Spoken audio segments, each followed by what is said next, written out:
स्वागत है आप सभी का। जैसा कि आप सभी को पता है कि 29 मार्च 2022 को आपकी कक्षा 9 गणित की परीक्षा है।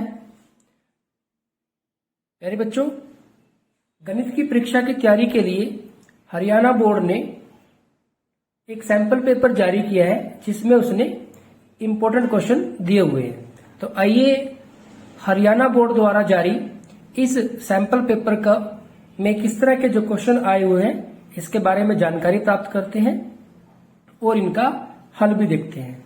तो ये जो सैंपल पेपर है, आपकी जो पैटर्न है कक्षा 9 के गणित के पेपर का, उसके बारे में भी आपको इससे पता चल जाएगा और आपकी पूरे सिलेबस की रिवीजन भी हो जाएगी। प्यारे बच्चों, समय रहेगा जो आपका परीक्षा का वो 2 घंटे और 30 मिनट का रहेगा और जो मार्क्स है, मैक्सिमम मार्क्स है वो है 80। आपका जो पेपर है उसमें 4 सेक्शन है। सेक्शन ए जिसमें एक एक अंक के क्वेश्चन है। कैसे क्वेश्चन आएंगे? ऑब्जेक्टिव टाइप क्वेश्चन है। कितने क्वेश्चन आएंगे? 40 क्वेश्चन आएंगे। 40 ऑब्जेक्टिव टाइप क्वेश्चन आएंगे। इसमें मल्टीपल चॉइस क्वेश्चन, ऑप्शन वाले क्वेश्चन भी हो सकते हैं, ट्रू फॉल्स भी हो सकते हैं, ब्लैंक्स भी हो सकते हैं, वन वर्ड भी हो सकते हैं। ये आपको ध्यान रखना है। ये सारे के सारे एक एक अंक के लिए होंगे। ठीक इसी तरह से जो सेक्शन बी है आपका, इसमें आपके 5 क्वेश्चन होंगे और जो 5 क्वेश्चन होंगे इनमें से प्रत्येक क्वेश्चन 2 अंक का होगा। यानी कि 2-2 अंक के आपके एग्जाम में 5 क्वेश्चन आएंगे। सेक्शन सी में इसमें भी 5 क्वेश्चन होंगे और ये जो 5 क्वेश्चन होंगे प्रत्येक के कितने अंक होंगे? 3 अंक होंगे। इसके अलावा सेक्शन डी है हमारे पास। सेक्शन डी में 3 क्वेश्चन होंगे और इन तीनों क्वेश्चन कितने कितने मार्क्स के होंगे? 5-5 अंक के ये क्वेश्चन होंगे। अब आप देखेंगे 40 क्वेश्चन आएंगे एक एक अंक के लिए, यानी कि 40 मार्क्स हो जाएंगे। 5 क्वेश्चन आएंगे 2-2 अंक के लिए, यानी कि 10 मार्क्स हो जाएंगे। 5 क्वेश्चन आएंगे 3-3 अंक के लिए, 15 मार्क्स हो जाएंगे। और 3 क्वेश्चन आएंगे 5-5 अंक के लिए, ये 15 हो जाएंगे। तो आप इनका टोटल करेंगे तो यहां से जो मार्क्स है आपके, मार्क्स का जो टोटल हो जाएगा वो 80 हो जाएगा। और कुल कितने क्वेश्चन आएंगे? 40 और 5 45, 50 और 3 53। तो आपके एग्जाम में कुल 53 क्वेश्चन आएंगे और वो कितने मार्क्स के लिए होंगे? 80 मार्क्स के लिए होंगे। तो आइए एक बार पूरे सिलेबस की हम एक रिवीजन कर लेते हैं। इस पैटर्न के हिसाब से जो आपका फाइनल एग्जाम आएगा उसमें इस पैटर्न के हिसाब से पूरे सिलेबस की हम रिवीजन कर लेते हैं। तो सबसे पहले 40 ऑब्जेक्टिव टाइप क्वेश्चन है, वो देखते हैं। क्वेश्चन है आपके पास कि निम्न में से कौन सी परिमेय संख्या नहीं है। तो आपको यह बताना है कि इनमें से कौन सी परिमेय संख्या नहीं है। अब आप देखेंगे वर्गमूल 2। वर्गमूल 2 एक कैसी संख्या है? अपरिमेय संख्या है। तो जो परिमेय संख्या नहीं है, क्योंकि ये कैसी संख्या है? अपरिमेय संख्या है। कैसी संख्या है ये? अपरिमेय। तो ये जो संख्या है वो परिमेय संख्या नहीं है, ये अपरिमेय संख्या है। 0 एक परिमेय संख्या है, यानी कि क्योंकि हम 0 को 0/1 लिख सकते हैं। वर्गमूल 4, इससे हमें 2 मिल जाएगा, तो 2 को हम 2/1 भी लिख सकते हैं, तो ये भी परिमेय संख्या है। और ये वर्गमूल के अंदर अगर माइनस भी आ जाए किसी संख्या के साथ तो फिर वो ना तो परिमेय होगी ना अपरिमेय होगी। तो ये तो अलग हो जाएगा, बिल्कुल मामला ही अलग हो जाएगा। ये आपके सिलेबस से बाहर चली जाएगी बात। तो यहां से पूछा गया है कि कौन सी संख्या परिमेय संख्या नहीं है। आप इसको ऐसे कर सकते हैं, यहां से इसका निशान भी हटा सकते हैं। तो अगर ये माइनस हम हटा देते हैं तो यहां से वर्गमूल 16 से हमें 4 मिल जाएगा, तो ये भी परिमेय संख्या हो जाएगी। यानी कि हमारे पास जो वर्गमूल 2 है वो कैसी संख्या है? अपरिमेय संख्या है। तो यहाँ पे हमारा जो पहला क्वेश्चन है इसमें हमें क्या पूछा गया था कि निम्न में से कौन सी संख्या परिमेय संख्या नहीं है, परिमेय नहीं है, यानी कि वो कैसी है? अपरिमेय संख्या है। तो हमारे पास वर्गमूल 2 एक अपरिमेय संख्या है। आगे बढ़ते हैं।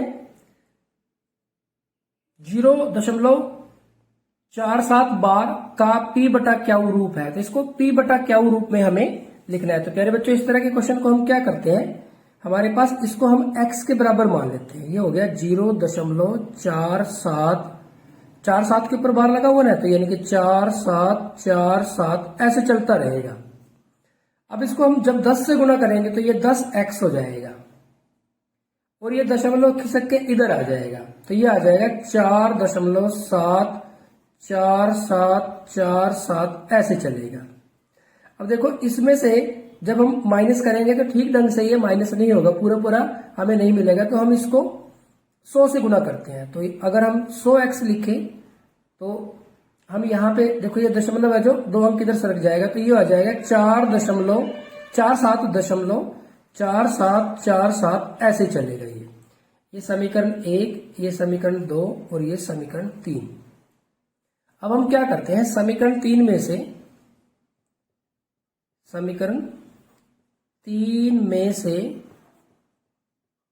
समीकरण 1 घटाने पर 3 में से समीकरण 1 को घटा देते हैं। ये हमारे पास 100x माइनस x, इसमें से ये घटा दिया। अब इधर देखो, 47.4747 ऐसे चल रहा है और ये है 0.4747 ऐसे चल रहा है। तो जब आप इसमें से घटाएंगे तो देखो, ये 0 0 0 0 दशमलव और ये 47 ऐसे चलेगा। तो 47 के बाद ये सारे जीरो आ गए। इसी वजह से हमने क्या किया, 10x में से x नहीं घटाया। देखो, अगर हम 4.74747 इसमें से 0.4747 इस तरह से घटाते तो आप देखेंगे कि ये इधर वाला जो पार्ट है, ये वाला जो पार्ट है, इससे हमें ऐसे 0 0 नहीं मिलेगा। जैसे यहाँ पे हमें 0 0 मिल गया ना, ये वाला, ऐसे यहाँ पे 0 0 नहीं मिलेगा अगर हम इसको घटाएंगे। देखो, इसके नीचे ये, इसके नीचे ये, इसके नीचे, इसके नीचे ये, और यहाँ पे अगर हम 4 लिख दें तो 7 में से 4 3 और ये 14 में से 7 गए 7, 6 में से 4 2 और ये 14 में से गए 7, फिर ये 2.4, तो इस तरह से मिलेगा। तो आपको इस तरह से एडजस्टमेंट करनी है कि दशमलव के बाद सारे जीरो हों। अब देखो, 100x में से x चला जाएगा तो 99x आ जाएंगे। 99x बराबर है 47, कि दशमलव के बाद सारे जीरो तो इसको छोड़ देते हैं, तो x बराबर है 47/99। तो ये आंसर आ गया। तो इसका जो p बटा क्यू रूप हो गया वो हो गया 47/99। तो ये इसका आंसर आ गया। तो प्यारे बच्चों, ये हो गया हमारे पास प्रश्न संख्या 2। आगे बढ़ते हैं प्रश्न संख्या 3 की तरफ। प्रश्न संख्या 3 बिल्कुल सिंपल क्वेश्चन है। इसमें आपसे पूछा गया है कि 3 और 4 के बीच में एक परिमेय संख्या बताइए। हमें क्या करना है, 3 और 4 के बीच में एक परिमेय संख्या बताना है। तो हम लिखेंगे कि 3 और 4 के बीच एक परिमेय संख्या। ये एक इंपॉर्टेंट क्वेश्चन है। जब भी आपको किन्हीं भी दो संख्याओं के बीच में, दो परिमेय संख्याओं के बीच में एक परिमेय संख्या निकालनी है तो आप क्या करोगे, उन दोनों को जोड़ दो। 3 जमा 4 और बटे में 2 कर दो। दोनों को जोड़ के और उसके बटे में 2 करना है आपको, यानी कि ये हो गया 7/2, यानी कि 3.5। तो प्यारे बच्चों, ये इसका आंसर आ गया। तो ये आ गया, हो गया हमारे पास प्रश्न संख्या 3। अच्छा, अगर वो और कहता है कि और 2-3 संख्या निकालनी है तो फिर एक ये ले लो और एक ये ले लो, दोनों को जोड़ के उनको 2 से भाग कर दो, एक और आ जाएगी। फिर एक बार ये ले लो, एक बार ये ले लो, दोनों को जोड़ के फिर उसको 2 से भाग कर दो, एक और आ जाएगी। तो इस तरह से आप निकाल सकते हैं। नेक्स्ट आगे बढ़ते हैं। प्रश्न संख्या 4 है हमारे पास। इसमें कहा गया है कि निम्नलिखित में से कौन सी संख्या 4/5 और 9/5 के बीच में नहीं है। अब देखो, ये हर है, इनके दोनों एक जैसे हैं। ये हर है, इनके दोनों एक जैसे हैं, दोनों में 5 है। तो आप देख लो कि 4 और 9 के बीच में, देखो 4 और 9 के बीच में 4 के बाद तो 4 से बड़ा आएगा 9 तक। अब ये देखो 3/5 है, तो 3/5 4 के बाद तो 4.1, 4.2, 4.3, इससे आगे ही बढ़ेगा 4 से 9 तक, लेकिन ये तो क्या हो गया, पीछे रह गया, तो ये तो नहीं हो सकता। और देखें 4 के बाद 5/5 हो सकता है, 6/5 भी हो सकता है, 8/5 भी हो सकता है, तो ये तो बिल्कुल हो सकते हैं। तो ये नहीं हो सकता क्योंकि ये इनके बीच में नहीं आएगा, ये तो 4/5 से पहले आएगा 3/5। तो इस यही पूछा कि कौन इनके बीच में नहीं है, तो इनके बीच में कौन नहीं है, 3/5, तो ए हमारा इसका राइट ऑप्शन हो जाता है। इसके बाद 5वां जो प्रश्न है काफी इंटरेस्टिंग और इंपॉर्टेंट है। इसमें कहा गया कि 2 minus x square plus x cube में एक्स स्क्वायर का गुणांक, एक्स स्क्वायर यानी कि एक्स स्क्वायर के आगे क्या लगा हुआ है। अब देखो मान लो ये 5x² होता तो इसका गुणांक होता 5। अगर ये -7x² होता तो इसका गुणांक होता -7। अगर ये 3/2x² होता तो इसका गुणांक होता 3/2।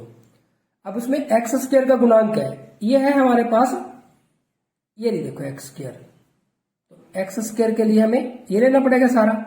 x² के आगे कुछ नजर नहीं आ रहा है, एक तो माइनस नजर आ रहा है तो माइनस लिख दिया। अगर आगे कुछ ना लिखा हो तो ये कितना होता है, 1x², यानी कि ये -1x² है। एक को हम लिखते नहीं है, यानी कि x का मतलब किससे होता है, 1x से, x² का मतलब भी किससे होता है, 1x² से, -x² का मतलब किससे हो जाएगा, -1x² से, तो ये आ जाएगा -a, तो ये इसका आंसर आ जाएगा। तो प्यारे बच्चों ये हो गया हमारे पास प्रश्न संख्या 5। आगे बढ़ते हैं प्रश्न संख्या 6 की तरफ। काफी इंटरेस्टिंग और इंपॉर्टेंट क्वेश्चन है, बड़े क्वेश्चन में भी आपके एग्जाम में ये आ सकता है। इसमें कहा गया है कि 6y² - 4y = 1 का गुणनखंड कीजिए। तो आपको 4y² 4y² - 4y = 1 इसका गुणनखंडन करना है।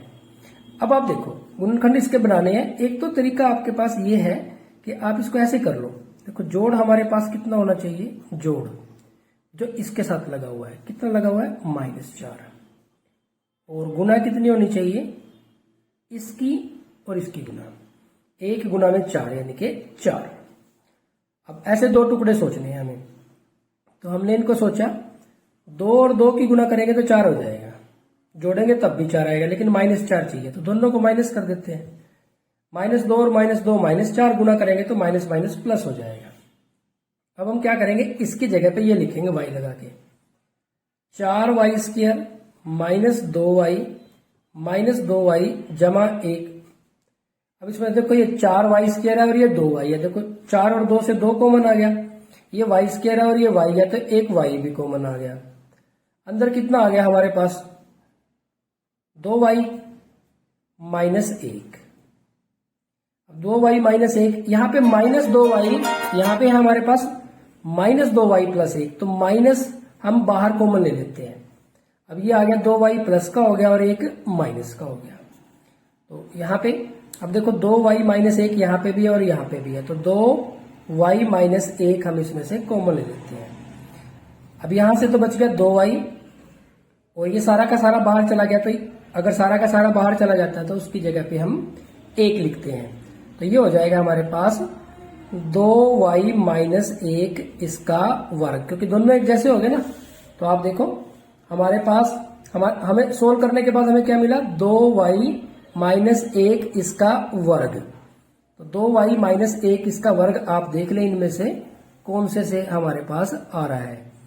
ए ऑप्शन में 2y जमा है, ये 4y हो गया, 2y - 1 इसका वर्ग, तो सी हमारे पास इसका राइट ऑप्शन हो गया।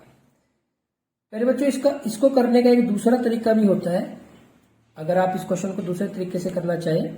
जैसे हमारे पास बीजीय सर्वसामिकाएं होती हैं, a जमा b इसका वर्ग ये होता है a का वर्ग जमा b का वर्ग जमा 2ab। इसी तरह से a - b इसका वर्ग ये होता है a का वर्ग जमा b का वर्ग -2ab। अब आप देखें जैसे ये हमारा सी आंसर है, तो इसको अगर हम करें 2y - 1 इसका वर्ग, तो ये हो जाएगा 2y इसका वर्ग जमा 1 का वर्ग माइनस 2 गुना में 2y और गुना में 1। ये हमारा a हो गया और ये हमारा b हो गया और ये सूत्र हमने लगा दिया। अब आप देखिए 2 दूनी 4 और ये y स्क्वायर, 1 एकम 1 और ये 2 दूनी 4, तो ये 4y हो गए। तो पहले 4y स्क्वायर लिख दिया माइनस के 4y और प्लस का 1। अब आप देखो यही था हमारे पास, जो ये था। तो इस तरह से बीजीय सरल सामिका से भी आप इसको हल कर सकते हैं। तो प्यारे बच्चों ये हो गया हमारे पास जो प्रश्न संख्या 6 है और इसका जो ऑप्शन सही है वो है सी ऑप्शन। तो सी ऑप्शन इसका राइट ऑप्शन हो गया। नेक्स्ट आगे बढ़ते हैं प्रश्न संख्या 7। प्रश्न संख्या 7 भी प्रश्न संख्या 6 की तरह ही है, इसके भी हमें गुणनखंड करने हैं। तो यहां पे कहा गया है 27 माइनस 125 ए क्यूब माइनस 135 ए प्लस 225 ए स्क्वायर का गुणनखंडन है। तो आप देखेंगे, देखो यहाँ पे 2 में तो वर्ग आ रहा है और 2 में घन आ रहा है। अब आप देखेंगे यहाँ पे शक्ति 3 है, शक्ति 3 है और इनमें वर्ग आया हुआ है। तो शक्ति 3 है यानी कि घन है, तो घन में ही आंसर आएगा। तो कहने का अर्थ ये है कि भाई ये दोनों तो हो नहीं सकते क्योंकि इनके तो आंसर वर्ग में आएंगे और यहाँ पे घन भी है। तो इसमें से और इसमें से कोई सा एक आंसर हो सकता है। अब आप देखें, पहले हम ये ले लेते हैं। हमारे पास 2 बीजीय सर्वक सामिकाएं हैं। एक तो प्लस के लिए वह है a cube plus b cube plus 3ab और a प्लस b, और दूसरा है a माइनस b इसका क्यूब। तो ये हो गया a cube minus b cube minus 3ab into a minus b। प्यारे बच्चों आप देखो इसमें सारे प्लस हैं और हमारे सारे के सारे प्लस नहीं है, बीच बीच में माइनस भी है। तो ये भी नहीं हो सकता, यानी कि यही चलेगा। अब ये दोनों तो वैसे कट गए, इससे प्लस वाले से सारे प्लस के मिलेंगे तो ये भी कट गया। तो हमारा ऑप्शन ये आ गया। बिना चेक करे भी आप इसको आंसर लगा सकते हैं। फिर भी देख लेते हैं, चलो ये हो गया 3 माइनस 5a और इसका क्यूब। ये हमारा a है और ये हमारा b है। तो 3 का क्यूब माइनस 5a इसका क्यूब माइनस 3 गुना 3, a का मान है 3, b का मान है 5a और ब्रैकेट के अंदर a माइनस b यानी कि 3 माइनस 5a। 3 तिया 9 तिया 27, 5 पंजे 25 पंजे 125, 125 a की शक्ति 3 माइनस 3 तिया 9, 9 पंजे 45, 45 a और 3 minus 5a। 27 minus 125 a cube minus, अब 45 a की 3 के साथ करेंगे, 45 या 135, 135 a और 45 a की माइनस 5 a के साथ करेंगे तो माइनस माइनस तो हो गया प्लस, 45 पंजे 225 हो गया और a की a के साथ करेंगे तो a स्क्वायर हो गया। तो ये आ गया हमारे पास। अब आप देखो यही है 27 माइनस के 125 a क्यूब माइनस के 135 a और प्लस के 225 a स्क्वायर। तो डी हमारा इसका राइट ऑप्शन हो जाएगा। प्यारे बच्चों ये हो गया हमारे पास प्रश्न संख्या 7। आगे बढ़ते हैं प्रश्न संख्या 8 की तरफ। और प्रश्न संख्या 8 में है हमारे पास, इसमें कहा गया है कि px इसके बराबर दे रखा है 3x जमा 1 का शून्यक है। तो इसका शून्यक आपको निकालना है, इंपॉर्टेंट क्वेश्चन है। इसके लिए प्यारे बच्चों आप क्या करोगे, 3x जमा 1 को 0 के बराबर रख दो। अब 3x बराबर है, ये 1 प्लस का है, इधर आके ये माइनस का हो जाएगा। और x बराबर है, जो भी गुना होता है वो बटे में चला जाएगा, जो बटे में होगा वो गुना में चला जाएगा। तो माइनस 1/3। तो इसका आंसर आ गया माइनस 1/3। तो ये इसका शून्यक हो गया। तो बिल्कुल सिंपल क्वेश्चन। इसी तरह से प्रश्न संख्या 9 में है हमारे पास x जमा 4 और x जमा 10 का गुणनफल क्या है। यानी कि x जमा 4 और x जमा 10 की आपको गुणा करनी है। अब देखो पहले आप x की x के साथ गुणा करोगे तो x का वर्ग हो जाएगा, x की 10 के साथ करोगे तो 10x। अब 4 की x के साथ करोगे तो 4x, और 4 की 10 के साथ करोगे तो 40। तो ये आ गया एक्स स्क्वायर जमा 14x जमा 40। तो ये इसका आंसर आ गया। तो प्यारे बच्चों, ये हो गया हमारे पास प्रश्न संख्या 9। आगे बढ़ते हैं प्रश्न संख्या 10 की तरफ। इसमें कहा गया है कि समीकरण 2x जमा 1 बराबर है x जमा 3 का क्या हल है। इसका हल निकालना है, यानी कि x का मान निकालना है। तो देखो हमारे पास क्या है, हमारे पास है 2x जमा 1 बराबर है x जमा 3, क्योंकि ब्रैकेट के अंदर बाहर कुछ और तो है नहीं है, तो हमने इसको सिंपली ऐसे ही लिख दिया। अब x वाले एक तरफ कर लो, तो 2x तो यहाँ पे है ही है, ये x इधर प्लस का इधर आके माइनस का x हो गया। इधर देखो 3 पहले ही था, ये 1 प्लस का था, इधर आके माइनस का हो गया। 2x में से x चला गया, यानी कि 2x में से 1x चला गया तो x रह गया। 3 माइनस 1 2, तो ये इसका आंसर आ गया। तो प्यारे बच्चों, ये हो गया हमारे पास प्रश्न संख्या 10। आगे बढ़ते हैं प्रश्न संख्या 11 की तरफ। काफी इंटरेस्टिंग क्वेश्चन है और इंपॉर्टेंट भी है। प्रश्न संख्या 11 में कहा गया है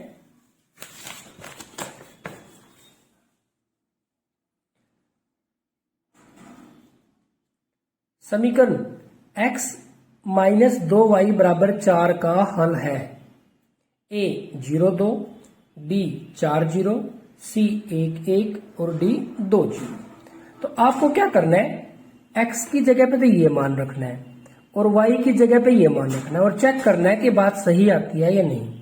अब x की जगह पे 0 रखा तो 0 बनेगा, माइनस 2 गुना में y की जगह पे 2 रखा बराबर है 4। ये तो 0 ही मना छोड़ दिया इसको, तो 2 दूनी 4, माइनस का 4 बराबर है 4।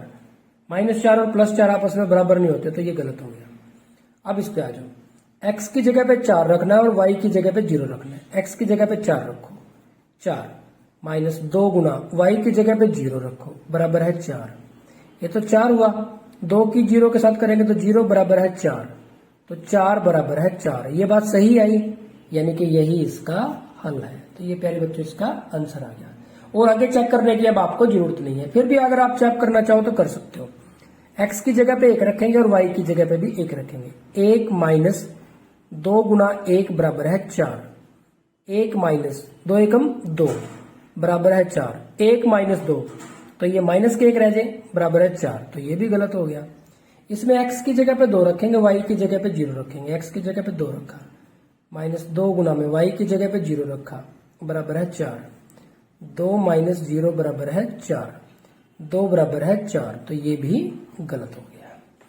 तो यानी कि हमारे पास बी जो है इसका वो राइट ऑप्शन है। आगे बढ़ते हैं प्रश्न संख्या 12 की तरफ। 12 भी एक ऐसा ही क्वेश्चन है। इसमें कहा गया है कि बिंदु 4 1 किस समीकरण को संतुष्ट करता है। तो वही बात है, x की जगह पे क्या रखना है 4 और y की जगह पे 1। ये 4 समीकरण दे रखे हैं, रखते हैं भाई, इसमें रखते हैं। x की जगह पे 4 रखा, 4 जमा 2 गुना में 1, y की जगह पे 1 रख दिया बराबर है 5। 4 जमा, पहले गुना करेंगे, 2 एकम 2 बराबर है 5। 4 और 2 तो 6 होते हैं, 6 बराबर है 5, तो ये तो गलत हो गया भाई। अब इस पे आ जाओ, दूसरे पे बी पे रखते हैं। बी में x की जगह पे तो 4 ही रखना है और y की जगह पे 1, तो x की जगह पे 4 रखा तो 4 प्लस 2 गुना में 1 बराबर है -6। तो ये तो यही था, देखो आगे वाला तो यही है, तो इससे भी तो 6 ही मिलेगा। 4 जमा 2 बराबर है -6, 6 बराबर है -6, तो ये भी गलत हो गया। सी पे आ जाओ, x की जगह पे 4 रखा प्लस 2 गुना में y की जगह पे 1 बराबर है 6। 4 जमा 2 6, 6 बराबर है 6। ये आगे तो यही चल रहा है तीनों में, इनसे तो हमें 6 ही मिलेगा, तो ये 6 आ गया, यानी कि इसके बराबर आ गया। इसका मतलब ये हमारे पास क्या आ गया, सही है। 6 बराबर 6 आ गया, तो इसका मतलब सी इसका राइट ऑप्शन है। इसमें रख के देखना चाहो तो रख सकते हो। x की जगह पे 4, 2 गुना में y की जगह पे 1 बराबर है 16। ये 4 प्लस 2 16, 6 बराबर है 16, तो ये भी हमारे पास क्या हो गया, गलत हो गया। तो ये हमारे पास हो गया प्रश्न संख्या 12। नेक्स्ट आगे बढ़ते हैं प्रश्न संख्या 13 की तरफ। प्रश्न संख्या 13 में हमारे पास है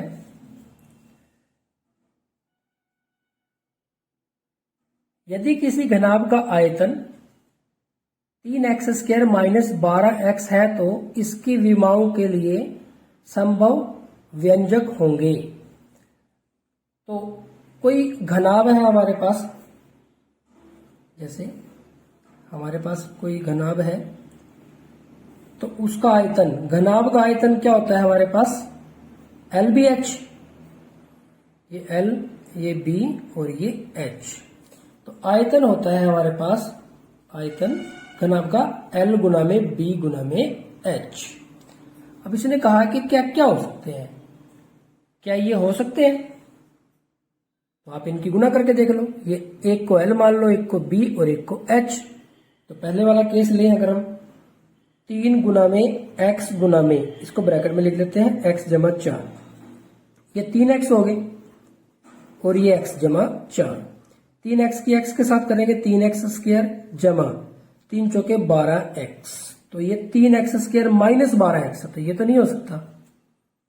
अब b पे आ जाओ, अब इनकी गुना करेंगे, 3 की गुना में x माइनस 4 की और गुना में x की।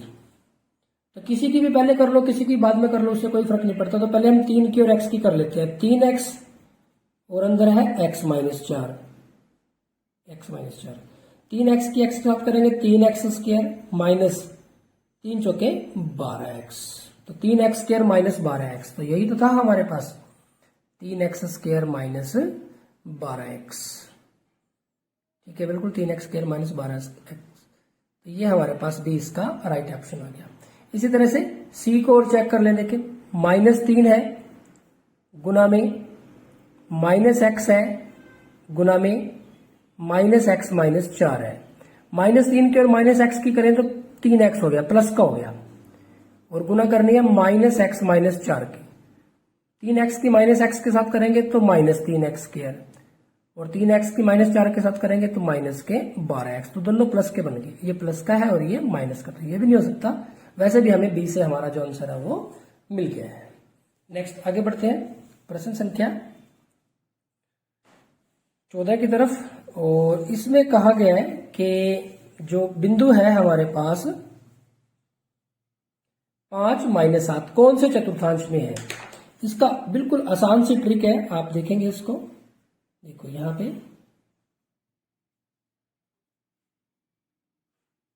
देखो यहां पे हम क्या लिखते हैं, x, ये x डैश, ये y और ये y डैश, ये मूल बिंदु हो गया। अब आप देखें x और y दोनों प्लस के हैं, तो ये प्लस प्लस की जगह है। यहां पे देखो पहले बिंदु में पहले x निर्देशांक होता है, फिर y। यहां x डैश है, इस जगह पे x डैश और y प्लस का है, तो ये माइनस और प्लस की जगह है। यहां x डैश और y डैश है तो माइनस और माइनस, और x प्लस का है और y माइनस का है। तो ये हो गया फर्स्ट, ये हो गया सेकंड, अब ये हो गया थर्ड और ये हो गया फोर्थ। प्लॉट करने की जरूरत नहीं है। अब देखो x प्लस का और y माइनस का, देखो यहाँ x प्लस का y प्लस का, यहाँ x माइनस का हो गया, यहाँ x और y दोनों माइनस के हो गए, तो यहाँ x प्लस का हो गया और y माइनस का हो गया। ऐसे तो पूछा है x प्लस का और y माइनस का। किसी में कोई भी बिंदु लिखा हो तो उसमें ये x निर्देशांक, पहले x निर्देशांक लिखा होता है और फिर y निर्देशांक। तो आपको अगर डैश है तो डैश का मतलब नेगेटिव, और सिंपल है तो इसका मतलब पॉजिटिव। तो इसको आपको सिर्फ सिंपल ये ध्यान रखना है। तो कौन से x प्लस का और y माइनस का, यानी कौन से चतुर्थांश में हो गया, चौथे चतुर्थांश में हो गया। तो इसका आंसर आ गया हमारे पास फोर्थ चतुर्थांश।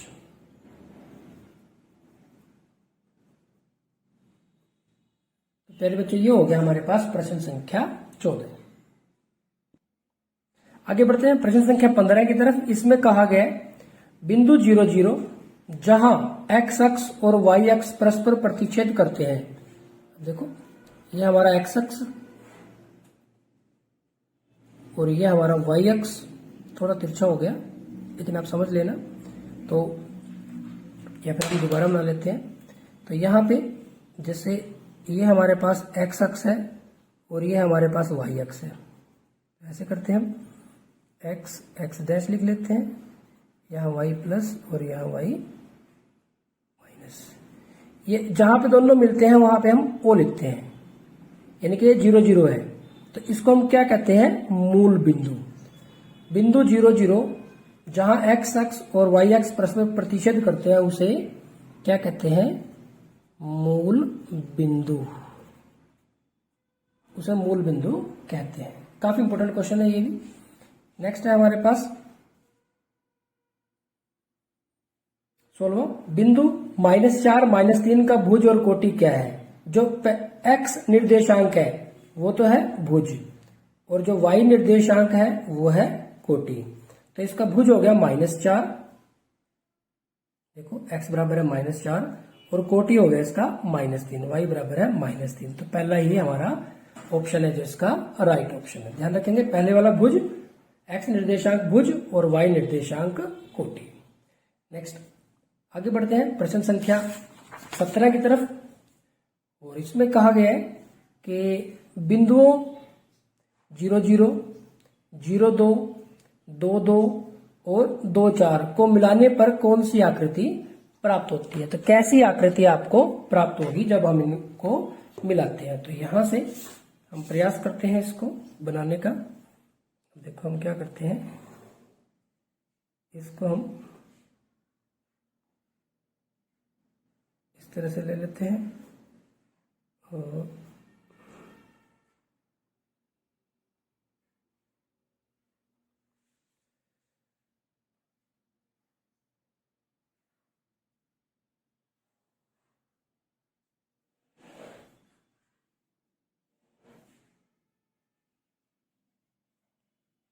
यहाँ पे भी हम लगा लेते हैं। तो ये हमारा x x डैश y और y डैश 0 1 2 3 4 -1 -2 -3 -4 -1 -2, और ये प्लस के हैं 3, और ये -1 -2 -3।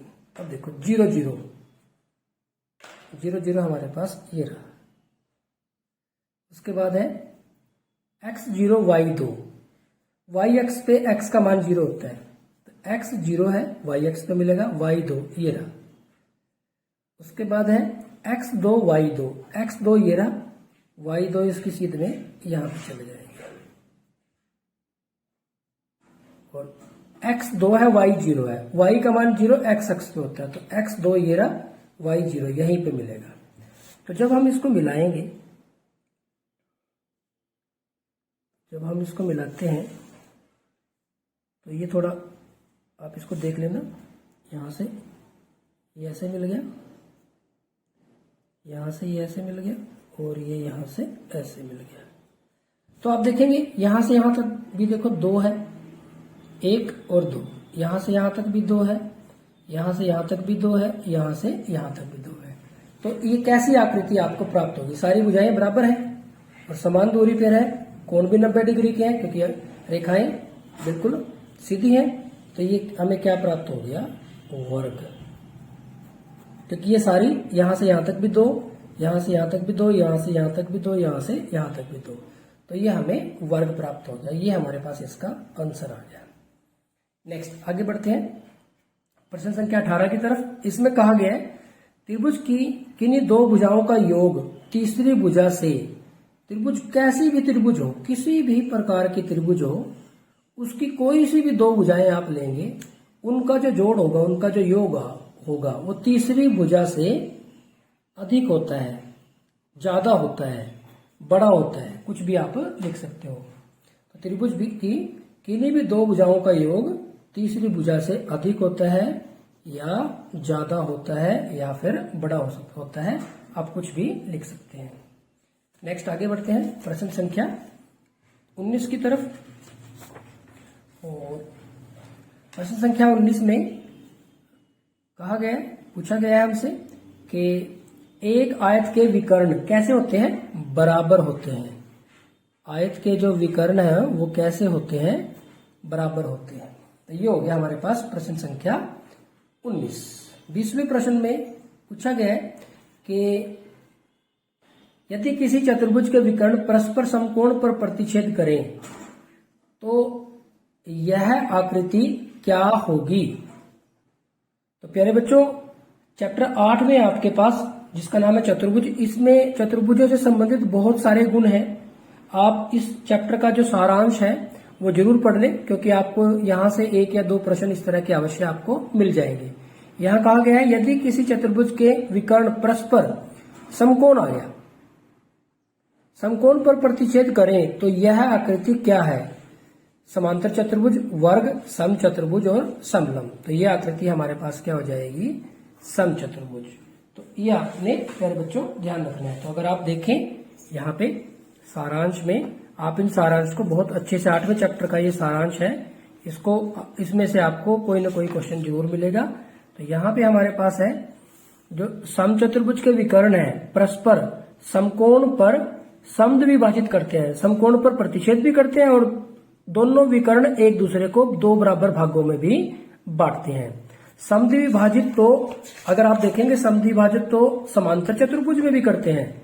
समांतर चतुर्भुज है जो हमारा परस्पर समद्विभाजित भी तो यहाँ पे भी करते हैं, लेकिन समकोण पर नहीं करते। समकोण में किस में करते हैं, समकोण में हमारे पास सम चतुर्भुज के केस में समकोण पर समद्विभाजित करते हैं। और देखते हैं प्रश्न संख्या 21। और ये एक काफी इंपॉर्टेंट क्वेश्चन है, उम्मीद करता हूं कि ये आपके एग्जाम में आ जाना चाहिए।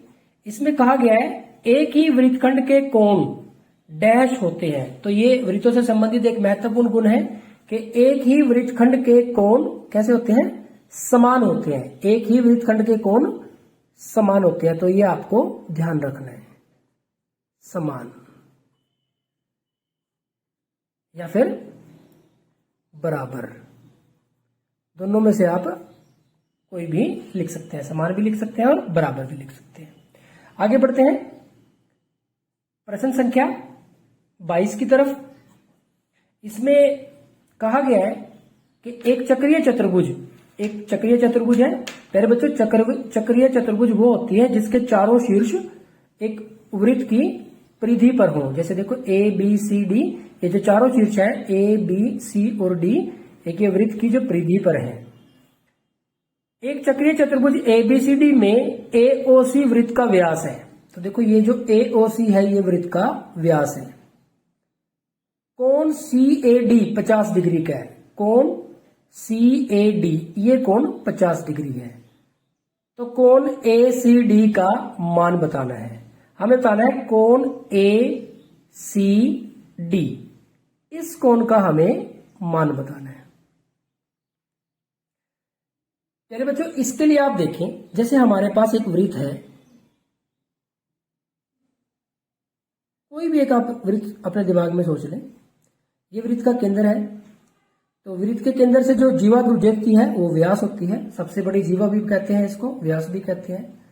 अब ये जो व्यास है इसको वृत्त को 2 बराबर भागों में बांटता है।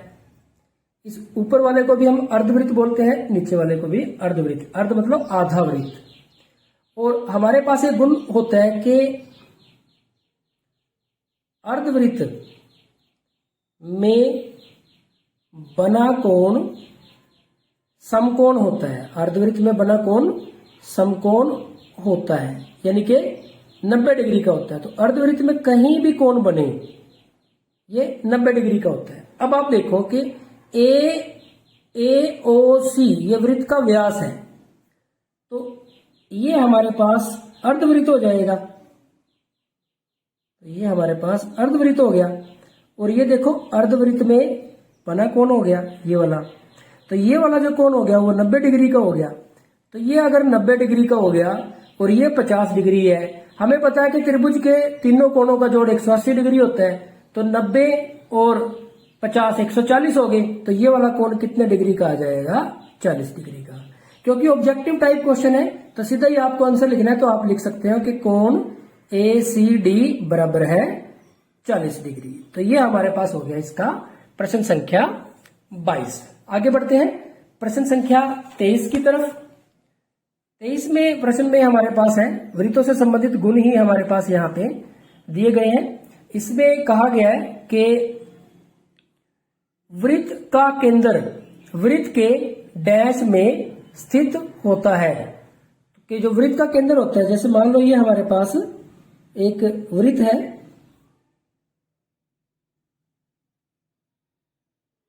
देखो कोई भी बिंदु है, जैसे एक बिंदु हम यहां पे ले लेते हैं P, एक हमने यहां पे ले लिया Q, और एक हमने ये R ले लिया, तो 3 बिंदु हमने ले लिए।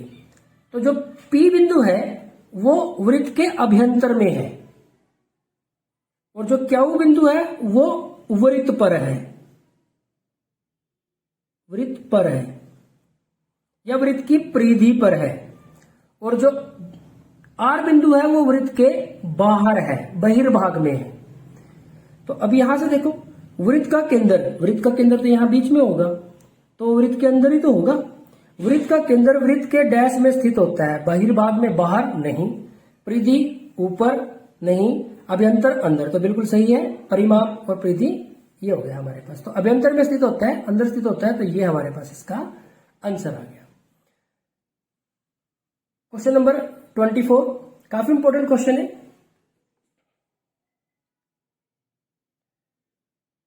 इसमें कहा है कि सेट के युग्म में त्रिभुज के कोण होते हैं। जो सेट का युग्म होता है उसमें जो त्रिभुज के कोण होते हैं, सेट का मतलब यहां पे आपका जो ज्योमेट्री बॉक्स होता है ना, आपके पास जो ज्योमेट्री बॉक्स है उसमें 2 तरह के त्रिभुज होते हैं। एक तो ऐसा त्रिभुज होता है, इस तरह से, और एक इस तरह से त्रिभुज होता है।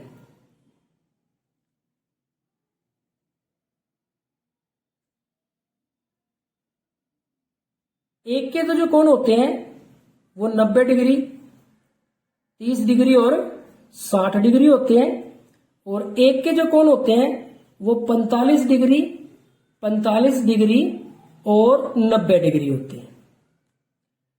तो सेट का मतलब यहां सेट स्क्वायर, जो आपके ज्योमेट्री बॉक्स में 2 तरह के त्रिभुज आकार के जो वो होते हैं उनको हम सेट स्क्वायर बोलते हैं। तो यहां पे आपके पास ये 2 प्रकार के हैं, जो उसमें एक सेट तो कोणों का होता है 30 डिग्री, 60 डिग्री और 90 डिग्री, और दूसरा होता है 45 डिग्री, 45 डिग्री और 90 डिग्री। अब आप देखें 30 डिग्री, 60 डिग्री, 90 डिग्री बिल्कुल सही है।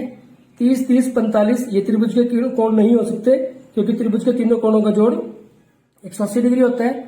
75 डिग्री, 25 डिग्री, 80 डिग्री ये भी नहीं, और 65 डिग्री, 15 डिग्री और 100 डिग्री ये भी नहीं। तो ए हमारा आंसर है। तो इनमें से आपको देखना है, ऑप्शन में आपको ये भी मिल सकता है और ये भी मिल सकता है। तो फिलहाल हमारे पास ए ऑप्शन इसका राइट ऑप्शन हो जाएगा। नेक्स्ट आगे बढ़ते हैं। 25वां क्वेश्चन है, किसी त्रिभुज की रचना के लिए उसके कम से कम डैश भाग दिए होने चाहिए। तो किसी भी त्रिभुज की अगर हमें रचना करनी है तो 3 यानी कि 3, यहां से ये नाम से क्लियर है। तो किसी भी त्रिभुज की रचना के लिए कम से कम उसके 3 भाग हमारे पास होने चाहिए, तभी हम उसकी रचना कर सकते हैं। यानी कि या तो तीनों भुजाएं दे रखी हो, या तीनों कोण दे रखे हो, या 2 भुजा और 1 कोण दे रखा हो, 1 भुजा और 2 कोण दे रखा हो, यानी कि 3, कम से कम हमें 3 भाग की उसकी आवश्यकता होती है। आगे बढ़ते हैं प्रश्न संख्या 26 की तरफ। इसमें कहा गया है कि 22 सही 1/2 के कोण की रचना के लिए हम कौन से कोण का समद्विभाजन करेंगे। यानी कि कौन से कोण को 2 बराबर भागों में बांटेंगे कि हमें 22 सही 1/2, 22 सही 1/2 को हम क्या कहेंगे, 22.5। 22.5 किसके कोण से समद्विभाजन, किस कोण का आधा करने से हमें मिलेगा। तो देख लो भाई, 22.5 आधा किसका होता है, 22.5 आधा होता है किसका, 45 का। तो 45 का जब हम आधा करते हैं तो देख लें आप, 45, 2 दूनी 4, 2 दूनी 4, 1 बच गया। तो इसको लिख सकते हैं हम 22 सही 1/2। तो 22.5 के कोण की रचना करने के लिए हम कौन से कोण का समद्विभाजन करेंगे, कौन से कोण का करेंगे, 45 डिग्री के कोण का समद्विभाजन हम यहाँ पे करेंगे। तो ये हो गया हमारे पास प्रश्न संख्या 26। आगे बढ़ते हैं प्रश्न संख्या 27 की तरफ। इसमें हमारे पास है कि एक समद्विबाहु त्रिभुज का परिमाप 30 सेंटीमीटर है। समद्विबाहु यानी कि उसकी दो भुजाएं बराबर हैं और उसका परिमाप कितना है 30 सेंटीमीटर, यानी कि तीनों भुजाओं का जोड़ 30 सेंटीमीटर है। उसकी बराबर भुजाएं 12 सेंटीमीटर लंबाई की है। अब देखो यहां पे उसकी जो बराबर भुजाएं हैं वो 12-12 सेंटीमीटर की है। इसका क्षेत्रफल होगा, तो इसका हमें क्षेत्रफल निकालना है। तो प्यारे बच्चों, आप इसको हीरोन के सूत्र की सहायता से कर सकते हैं अगर आपको दूसरा सूत्र नहीं आता है समद्विबाहु त्रिभुज के क्षेत्रफल का। वैसे भी हमारे जैसे हमारा एक पूरा चैप्टर है हीरोन का सूत्र, तो उसकी सहायता से हम देखते हैं। देखो हमारे पास एक त्रिभुज है, कैसी है, समद्विबाहु है, यानी कि इसकी दो भुजाएं बराबर हैं, इनको बराबर मान लेते हैं। अब देखो इसकी जो बराबर भुजाएं हैं वो 12 सेंटीमीटर की है, ये भी 12 सेंटीमीटर और ये भी 12 सेंटीमीटर, और इसका जो परिमाप है तीनों भुजाओं का जोड़ वो 30 सेंटीमीटर है परिमाप। अब देखो 12 और 12 24, तो ये हो गया 12 और 12 24, और ये टोटल 30 है, तो ये कितना हो गया 6 सेंटीमीटर। अब हमें देखो त्रिभुज की तीनों भुजाओं का पता है, यानी कि ए का मान हमारे पास 12, बी का मान भी 12 और सी का मान हमारे पास 6 है। 12, 12 और 6, किसी को भी आप ए मान सकते हो, किसी को भी इसमें से बी मान सकते हो। एस क्या होता है, ए प्लस बी प्लस सी बटे में 2, या हम इसको पी बटे 2 भी लिख सकते हैं। पेरीमीटर परिमाप, परिमाप का आधा, परिमाप हमारे पास या तो इन तीनों भुजाओं को जोड़ दें, 12 और 12 24 और 6 30। हम ऐसे भी कर सकते हैं 12 जमा 6 बटे में 2, 30 बटे में 2, कितना आ जाएगा 15, 2 एकम 2 और ये 15 दूनी 30, तो एस का मान आ गया हमारे पास 15। दूसरा देखो परिमाप हमारे पास 30 था, तो सीधा ही हम 30 बटे 2 उससे 15 भी निकाल देते हैं। अब हीरोन सूत्र द्वारा त्रिभुज का क्षेत्रफल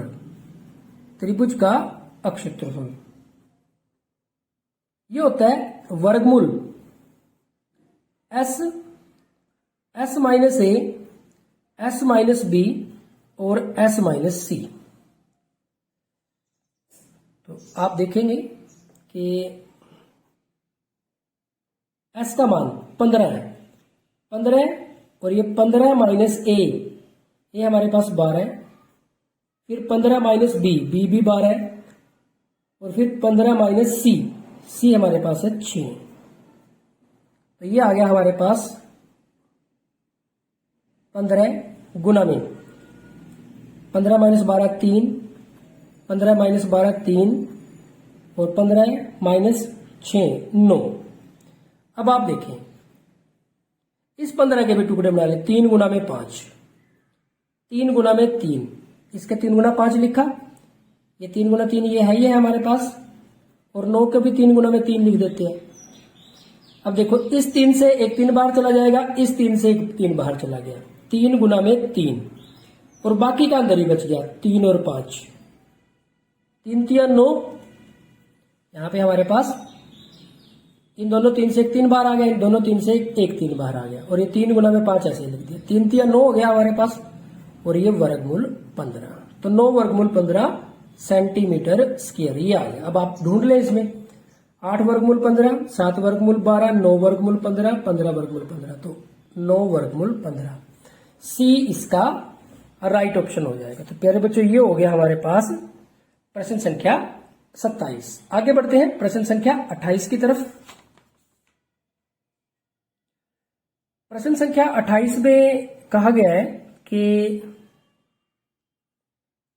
एक त्रिभुज का आधार 12 सेंटीमीटर है और ऊंचाई 8 सेंटीमीटर है, इसका क्षेत्रफल होगा। अब देखो ये तो बिल्कुल सिंपल ही हो गया, त्रिभुज का आधार और ऊंचाई दे दी, तो त्रिभुज का क्षेत्रफल ये होता है 1/2 गुना में आधार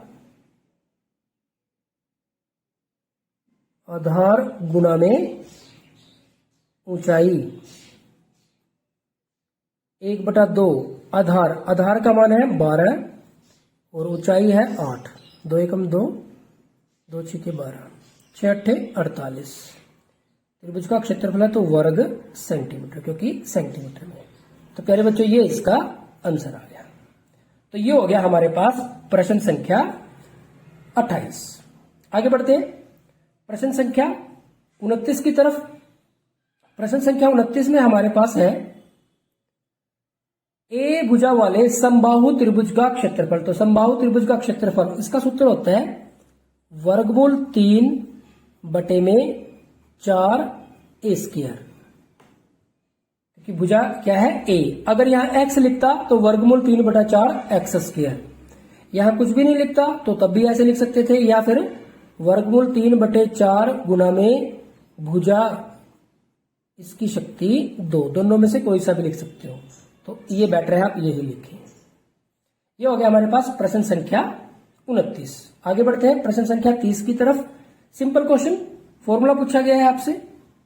इसमें कहा गया है घनाभ का पृष्ठीय क्षेत्रफल होता है। तो घनाभ का पृष्ठीय क्षेत्रफल का फॉर्मूला लिखना आपको क्या होता है, 2 गुना में ब्रैकेट में लिखेंगे LB plus BH plus HL। L का मतलब लंबाई, B का मतलब चौड़ाई और H का मतलब ऊंचाई। तो ये हो गया हमारे पास घनाभ का पृष्ठीय क्षेत्रफल। आगे बढ़ते हैं प्रश्न संख्या 31 की तरफ। ये भी हमारे पास सूत्र ही पूछा गया है कि अर्धगोले का आयतन जिसकी त्रिज्या r है वो डैश होगा। तो अर्धगोले का आयतन का सूत्र आपको पता होना चाहिए। गोले का जो आयतन होता है वो होता है 4/3 पाई r क्यूब, और ये अर्धगोला है यानी कि इसका आधा हो जाएगा, 4 का क्या बन जाएगा 2। तो अर्धगोले का आयतन जिसकी त्रिज्या r है वो बन जाएगा 2/3 पाई r क्यूब। तो ये हो गया हमारे पास प्रश्न संख्या 31। आगे बढ़ते हैं प्रश्न संख्या 32 की तरफ। इसमें हमारे पास है 32वें प्रश्न में लंबवृत्तीय शंकु का आयतन ज्ञात कीजिए जिसकी त्रिज्या 6 सेंटीमीटर है और ऊंचाई 7 सेंटीमीटर है। क्योंकि छोटे क्वेश्चन है आपको शॉर्ट में ही करना है इसको। अब देखो शंकु का जो आयतन होता है वो होता है 1/3 पाई r स्क्वायर h। 1/3 गुना में पाई, पाई का मतलब 22/7। r त्रिज्या, त्रिज्या कितनी है 6, तो 6 गुना में 6 क्योंकि r स्क्वायर है, और h मतलब ऊंचाई, ऊंचाई है 7। तो ये 7 के साथ ही हमारे पास 7 कैंसिल हो जाएगा, 3 एकम 3, 3 दूनी 6। तो हमारे पास 22 की 2 की और 6 की गुना करनी है। 6 दूनी 12, 12 की 22 के साथ करेंगे, 12 दूनी 24 का 4 हासिल 2, 24 और 2 26। तो ये हमारे पास आयतन है, तो ये आ जाएगा घन सेंटीमीटर। तो प्यारे बच्चों ये इसका आंसर आ जाएगा। नेक्स्ट है हमारे पास एक और सूत्र पूछ लिया गया है। इसमें कहा गया है कि बेलन का कुल पृष्ठीय क्षेत्रफल क्या होगा। क्या, बेलन का कुल पृष्ठीय क्षेत्रफल, जबकि उसकी त्रिज्या r और ऊंचाई h। तो क्या होता है 2 पाई r प्लस h। कई बार हम इसको 2 पाई r h प्लस r भी लिख देते हैं, और कई बार हम इसको 2 पाई r h प्लस 2 पाई r स्क्वायर भी लिखते हैं। तो आपको देखना पड़ेगा ऑप्शन में कौन सा दे रखा है। अब ये तो देखो तीनों, ये वाला और ये वाला तो अकेले अकेले है, इसमें ही आ रहा है देखो ऐसा 2 पाई r प्लस h। तो ये हमने जो सबसे पहले लिखा है वही है, तो बी इसका राइट ऑप्शन हो जाएगा। नेक्स्ट आगे बढ़ते हैं प्रश्न संख्या 34 की तरफ। इसमें कहा गया है कि एक घनाभाकार बर्तन 10 मीटर लंबा 8 मीटर चौड़ा है, इसे कितना ऊंचा बनाया जाए कि इसमें 380 घन मीटर द्रव आ सके। देखो 380 घन मीटर यानी कि मीटर की शक्ति 3। अब मीटर की शक्ति 3 से हमें पता चल गया, और ये वैसे भी यहां पे लिखा हुआ है कि कितना द्रव आ सके, यानी कि ये घनाभ के आयतन से संबंधित प्रश्न है। और घनाभ के आयतन का सूत्र क्या होता है L गुना में B गुना में H। अब L का मान 10 है, B का मान 8 है, और कितना ऊंचा बनाए H का मान निकालना है। ये किसके बराबर दे रखा है 380 के। तो H बराबर है 380 बटे में 10 गुना में 8, ये कट गया इसके साथ। 2 पे काटा ये 4 आ गया और 2 पे काटा ये 19 आ गया। तो ये हमारे पास आ गया 19/4। 19 को 4 से करेंगे, 4 चौके 16, 3 बच गए 0, 4 सत्ते 28, 2 बच गए और 4 पंजे 20। तो ये आ गया हमारे पास 4.75 मीटर। 4.75 मीटर सी में है हमारे पास। तो ये इसका राइट ऑप्शन हो जाएगा। आगे बढ़ते हैं प्रश्न संख्या 35 की तरफ। इसमें पूछा गया है कि 20 के सभी संभव गुणनखंडों का माध्य डैश होगा। तो 20 के जितने भी गुणनखंड हैं उनका माध्य बताना है। अब देखो 20 पूरा पूरा किस पे भाग हो जाता है, पहले तो वो देखो 20 के गुणनखंड कौन कौन से हुए। 1 पे भी भाग हो जाएगा, 2 पे भी, 3 पे नहीं होगा, 4 पे हो जाएगा, 5 पे हो जाएगा, 6, 7, 8, 9 पे नहीं होगा, 10 पे हो जाएगा और ये 20 हो गया। अब ये जो गुणनखंड है इनका माध्य निकालना है। तो माध्य निकालने के लिए हम क्या करते हैं, आंकड़ों का योग बटे में आंकड़ों की संख्या। तो इनको जोड़ देते हैं, 1 जमा 2 जमा 4 जमा 5 जमा 10 जमा 20 और बटे में कितने हैं, 1 2 3 4 5 6 कर दिया। 1 और 2 3, 3 और 4 7 और 5 12, 12 और 10 22, 22 और 20 42, 42 बटे में 6, 6 एकम 6, 6 सत्ते 42, तो 7 आ गया। तो ये हमारे पास इसका आंसर आ गया।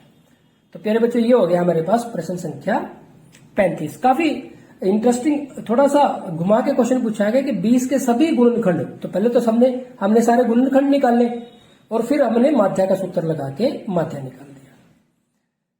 प्रश्न संख्या 36 है हमारे पास। इसमें कहा गया है कि वर्ग 150 160 का वर्ग चिन्ह है 145, 310, 10 और 155। क्या करोगे आप, वर्ग चिन्ह हमें बताना है तो इन दोनों को जोड़ के बटे में 2 करना है। तो 150 जमा 160 बटे में 2, 150 और 150 तो 300, तो ये 310 बटे में 2 हो गया। 2 एकम 2, 2 एकम 2, 1 बच गया, 2 पंजे 10, फिर 1 बच गया, 2 पंजे 10, तो ये आ गया हमारे पास 155। तो डी में हमारे पास 155 है। तो ये हो गया हमारे पास प्रश्न संख्या 36। आगे बढ़ते हैं प्रश्न संख्या 37 की तरफ। काफी मजेदार क्वेश्चन है। इसमें कहा गया है कि किसी कक्षा के 9 विद्यार्थियों की ऊंचाई सेंटीमीटर में दी हुई है। इन आंकड़ों का माध्यक भी कह देते हैं, माध्यिका भी कह देते हैं, ज्ञात करनी है। प्यारे बच्चों सबसे पहले तो आपको ये पता होना चाहिए कि माध्यक या माध्यिका का मतलब जो इनमें बीच में आएगी बिल्कुल। और उसके लिए सबसे पहले आपको क्या करना पड़ेगा, इन आंकड़ों को या तो बढ़ते क्रम में लिखना पड़ेगा या फिर घटते क्रम में लिखना पड़ेगा, या तो आरोही क्रम में लिखना पड़ेगा या अवरोही क्रम में। तो हम बढ़ते क्रम में लिखते हैं। इनमें सबसे छोटा देखो हमारे पास है 144। पहले हमने 144 लिख दिया। 144 के बाद ये जो आता रहेगा उस पर निशान लगाते हैं। फिर 145 आ गया, इस पे भी निशान लगा दिया। फिर आ गया 147, इस पे भी निशान लगा दिया। फिर 148 आ गया, 148। फिर आ गया 149, ये भी हो गया। फिर आ गया 150, ये भी हो गया। 1 2 3 4 5 6 आ गए। अब देखो 152 है, 155 है, 160 है, तो 152 आ गया पहले, फिर 155 आ गया और फिर 160 आ गया। 155 और 160, तो 9 थे ये। 1 2 3 4 5 6 7 8 9। अब इन 9 में देखो आप बीच में कौन है। देखो 9 का आधा 4.5, बीच में निकालने के लिए आधा कर दो। 4.5 तो क्या बनेगा, 4.5वीं संख्या तो कोई हो नहीं सकती, 5वीं हो सकती है। 1 2 3 4 5, ये देखो। तो ये देखो बीच में नजर आ रहा है। इधर आप देखेंगे 1 2 3 4 और इधर भी 1 2 3 4, तो इधर भी 4 है और इधर भी 4 है, तो यानी कि ये बीच में है बिल्कुल। इधर भी 4 है और इधर भी 4 है, तो यही हमारे पास इसका माध्य है, यानी कि 149। अच्छा, मान लो आपके पास ये आंकड़े ऐसे होते 144, 145, 147, 148, 149, 150, मान लो ऐसे होते 6 होते ये। अब देखो आप आरोही क्रम में लिखने पे हमें 6 मिलेंगे, 1 2 3 4 5 6। अब 6 का आधा 3, ये रहा तीसरा, पहला दूसरा तीसरा। अब देखो आप इधर तो इसके 2 हैं और इधर इसके 3 है, तो ये बीच में नहीं है। और अगर हम इधर वाला लें, उससे अगले वाला लें, तो इधर 3 हो जाएंगे और इधर 2 हो जाएंगे। तो अगर ऐसी समस्या आ जाए तो ये दोनों लेने हैं आपको, 147 भी, 148 भी, और जो बनेगा उसको 2 से भाग कर देना, दोनों लेके और उसको 2 से भाग करके हल कर देना, जो भी आएगा। तो ये आ जाएगा 147.5। फिलहाल हमारा तो आंसर क्या है, 149। आपको ये देखना है बीच में कौन सा है। तो लेकिन सबसे पहले उसके लिए आंकड़ों को या तो बढ़ते क्रम में आरोही क्रम में लिखना पड़ेगा या फिर घटते क्रम में यानी कि अवरोही क्रम में लिखना पड़ेगा। तो आमतौर पे हम बढ़ते क्रम में ही लिखते हैं। नेक्स्ट 38वां क्वेश्चन है। इसमें कहा गया है एक क्रिकेट मैच में एक महिला बल्लेबाज खेली गई 30 गेंद में 6 बार चौका मारती है। 30 में से चौके कितनी बार मारे 6 बार। चौका न मारने की प्रायिकता ज्ञात करो। अब देखो प्रायिकता का सूत्र होता है, प्रायिकता बराबर है अनुकूल परिणामों की संख्या बटे में कुल संभव परिणामों की संख्या। अब आप देखें, पहले तो कितनी गेंद पे चौका मारा, 6 पे, कितनी में से 30 में से। तो उसकी चौका मारने की प्रायिकता क्या होगी, जितनी पे चौका मारा है और कुल कितनी खेली, 6 एकम 6 और 6 पंजे 30। तो ये उसकी चौका मारने की प्रायिकता है।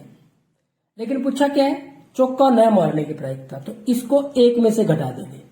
1 में से जब हम 1/5 को घटाएंगे तो यहाँ पे एलसीएम 5 आ गया, 5 एकम 5 माइनस 1, तो ये आ गया 4/5। एक तो तरीका इस क्वेश्चन को करने का ये है, तो ये हमारे पास आ गया 4/5, एक तरीका। दूसरा तरीका ये है, देखो ये हमने जो प्रायिकता निकाली है चौका मारने की है, और हमें किस चीज की प्रायिकता निकालनी है, चौका न मारने की प्रायिकता। 30 में से कितनी गेंद पे चौका मारा, 6, कितनी पे चौका नहीं मारा, 24। तो नहीं की निकालनी है, तो कितनी पे चौका नहीं मारा, 24 पे। कुल कितनी गेंद खेली, 30। तो ये अनुकूल परिणाम हो गए, ये कुल परिणाम हो गए। 6 चौके 24, 6 पंजे 30, तो ये आ गया 4/5। देखो यहां से भी 4/5 है। तो दोनों में से आप किसी भी तरीके से इसको कर सकते हैं। तो ये हो गया हमारे पास प्रश्न संख्या 38। आगे बढ़ते हैं प्रश्न संख्या 39 की तरफ। काफी इंटरेस्टिंग और दोनों ही क्वेश्चन 39 भी और 40 भी दोनों ही इंपॉर्टेंट क्वेश्चन है। इसमें कहा गया है कि किसी घटना के घटने की प्रायिकता डैश के बीच होती है, 0 और 1, बिल्कुल सही, -1 और 1 के बीच में प्रायिकता कभी भी माइनस की नहीं हो सकती। 1 और 2 नहीं, प्रायिकता 1 से बड़ी भी नहीं हो सकती। 2 और 3 ये भी नहीं हो सकता क्योंकि ये भी 1 से बड़ा है। तो किसी भी घटना की जो प्रायिकता होती है वो किसके बीच में होती है, 0 और 1 के बीच में। जिस घटना की प्रायिकता 0 होती है उसको बोलते हैं असंभव घटना। असंभव घटना। जिस घटना की प्रायिकता 0 होती है उसको असंभव घटना, और जिस घटना की प्रायिकता 1 होती है उसको बोलते हैं निश्चित घटना। ये भी इंपॉर्टेंट है, ये भी आप ध्यान रखेंगे। यहाँ पे था हमारे पास किसी घटना के घटने की प्रायिकता 0 और 1 के बीच में होती है। 0 किसकी प्रायिकता होती है, असंभव घटना की, और 1 किसकी होती है, निश्चित घटना की। बाकी सभी घटनाओं की जो प्रायिकता है वो 0 और 1 के बीच में होती है। नेक्स्ट हमारे पास प्रश्न संख्या 40 है। इसमें कहा गया है एक पासे को एक बार उछाला गया। अब देखो पासा यानी कि लूडो की गिट्टी जब हम उछालते हैं तो उसमें क्या आ सकता है, 1 आ सकता है, 2 आ सकता है, 3 आ सकता है, 4, 5 या 6 आ सकता है। इसमें कहा है कि अभाज्य संख्या प्राप्त करने की प्रायिकता, कौन सी संख्या, अभाज्य संख्या। अभाज्य संख्या कहां से शुरू होती है? 2 से। तो 2 होगी, 3 भी अभाज्य संख्या है और 5 भी। तो कितनी संख्याएं अभाज्य संख्या है? 3। और कुल कितनी होगी? 1 2 3 4 5 6, कुल होगी 6। अनुकूल परिणाम हो गए 3, कुल परिणाम हो गए 6। तो 3 एकम 3, 3 दूनी 6। तो ये आ गया 1/2। तो ये इसका आंसर आ जाएगा। तो प्यारे बच्चों, ये हो गया हमारे पास प्रश्न संख्या 40। तो यहां पे हमारे पास सैंपल पेपर द्वारा, जो हरियाणा बोर्ड द्वारा सैंपल पेपर दिया गया था, उसमें जो वेरी इंपॉर्टेंट 40 क्वेश्चन दिए गए थे, यहां पे हमारे कंप्लीट हो जाते हैं। तो प्यारे बच्चों, आप इन सभी प्रश्नों को और इनके जैसे प्रश्नों को अच्छे से तैयार कर लें। इसके साथ साथ आपको एक सलाह दी जाती है कि हर चैप्टर के अंत में सारांश दिया हुआ है। आप सभी चैप्टर का सारांश जरूर पढ़ लें, क्योंकि बहुत सारे ऑब्जेक्टिव टाइप क्वेश्चन आपको उस सारांश से भी मिलेंगे। आज के इस वीडियो लेक्चर में इतना ही। लगातार प्रैक्टिस करते रहिए। Thank you very much.